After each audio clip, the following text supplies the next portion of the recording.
In this video, the speaker will talk about the 6 chakras. First, the speaker will share with you the religious knowledge of the 7th chakra. Then, he will talk about the esoteric knowledge of this chakra.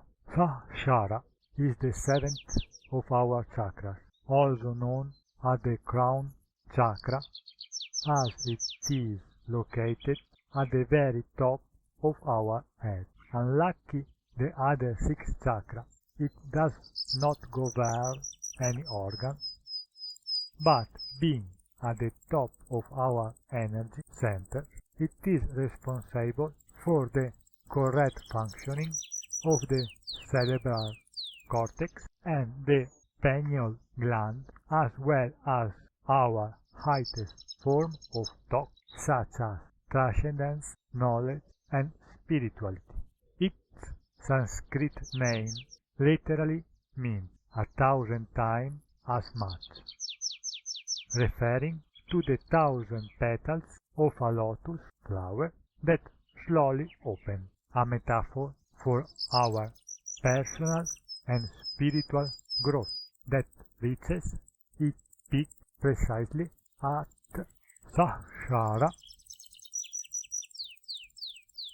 The 1,000 is also a very significant number in the spiritual practices of Eastern culture, mentioned in many ancient writings. The Sahasrara chakra is in fact connected to our purest and most disinterested feelings, such as altruism, humility, trust, compassion, and forgiveness.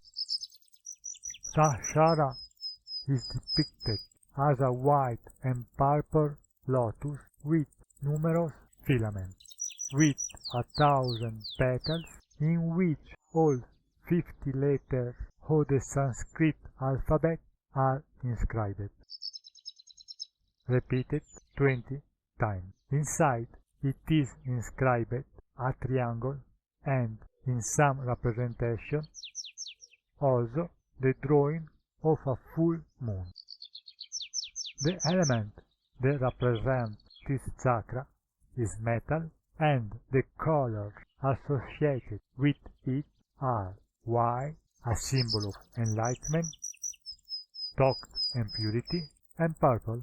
Thanks to the energy of the 7th chakra, we are able to reach transcendental knowledge that is the highest and purest form of knowing that exists. When Sahasrara is balanced, our ability to understand, conscience, and learning benefit from it.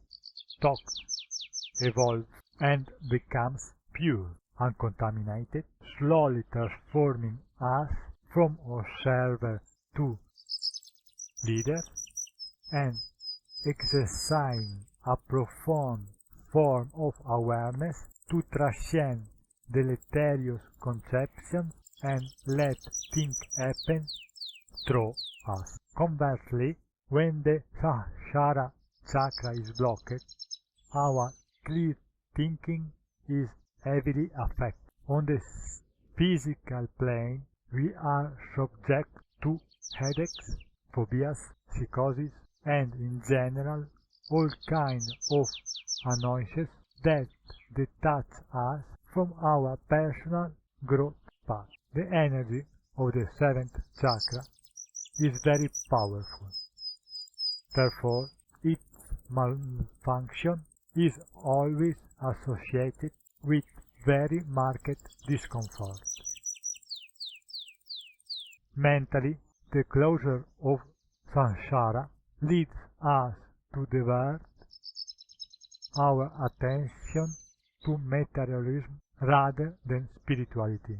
We become perpetually dissatisfied and become excessively attached to earthly goods, fleeing all the transcendence, the physical plane. People with 7th chakra problems are often afraid of death and rejected anything that does not have a rational explanation. From the esoteric point of view, this definition is very superficial, even if it contains some truth.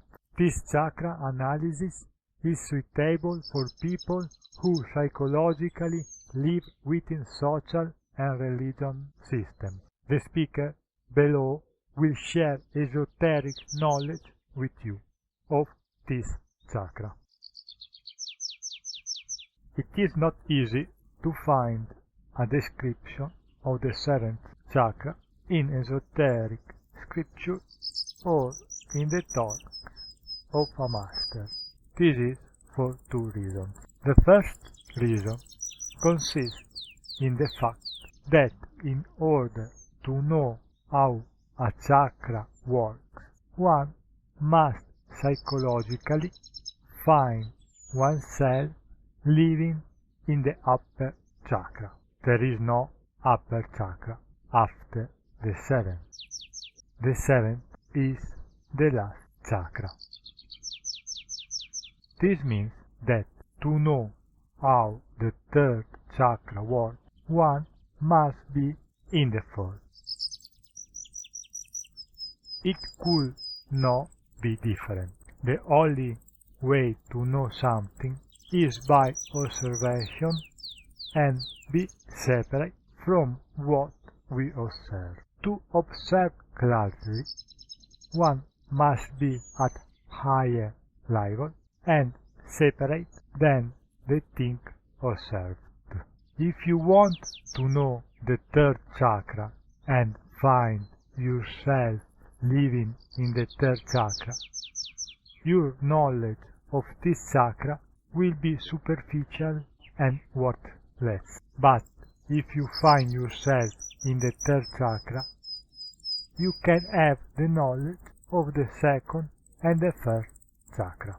In fact, being that all people live in the third chakra, they know perfectly the first and second chakra.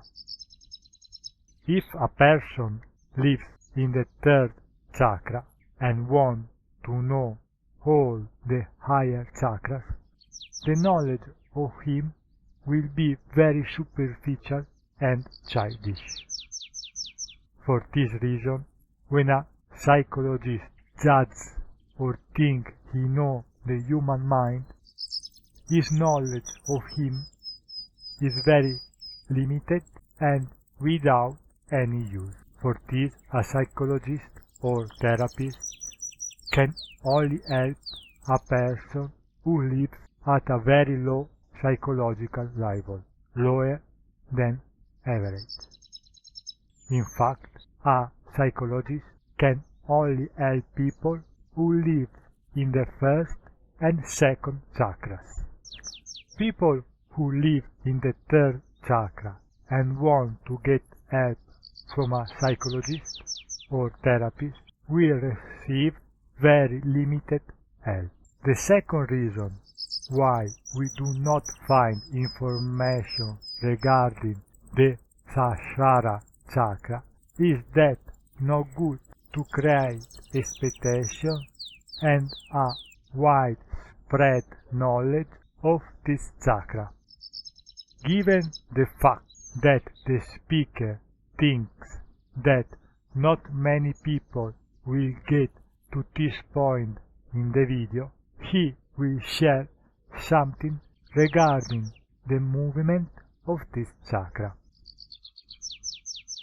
Like all the other chakras, this chakra also moves between two extremes. One extreme is the complete absence of any center. The person with the seventh chakra open does not longer exist. He has completely disappeared. There is only cosmic consciousness. There is no more division between him and the universe. The universe is contained within him and he is contained within the universe. No division, no center. The whole universe is contained within him. This is why it is said that God came down to earth. The person with the seventh chakra is known as an incarnation of God. This is because he no longer exists, only cosmic consciousness exists. For this reason, sometimes when a master speaks, he seems to be completely not concentrated, absent. The words flow, but there is no one speaking. When the seventh chakra changes a stream from the cosmic consciousness, it passes to the cosmic center. When a person with the seventh chakra open is in the cosmic center, he speaks, he seems like a self-centered person. That is, that it leads back and subordinates all sorts of values to itself, regardless of the existence of other points of view and reference. But we must remember that this is our judgment. It is not the reality. We live in the third chakra. We have an ego and we are trying to judge a man who lives in the seventh chakra, as if an animal wanted to know the psychology of a man. The interpretation of the animal will be superficial and completely wrong. In fact, an animal lives in the first chakra and man lives in the third chakra. Why a man can perfectly know the psychology of an animal? Because man lives in the third chakra and the animal lives in the first chakra. This is why when we listen to a master, we are always confused. We notice this change, but we could never understand it. Sometimes it seems to us completely that the ego is absent, while at other times it seems to us that only the ego is present. The reason is that the master psychologically passes from the cosmic consciousness to the cosmic center. When the person with the seventh chakra open is in the cosmic center, his only purpose is to help us. He places himself at the center only to help the growth of human awareness. So in reality there is no center within him. Nothing belongs to him. Also in this case, it is the cosmos that speaks through him. He must place himself at the center to help us. Cosmic consciousness cannot help the growth of human awareness, but it needs the cosmic center. This is why the term Bhagwan has been used in India for millennia. This is why Jesus defines himself as the only Son of God. Gautama the Buddha defines himself as the most enlightened man who exists or will exist.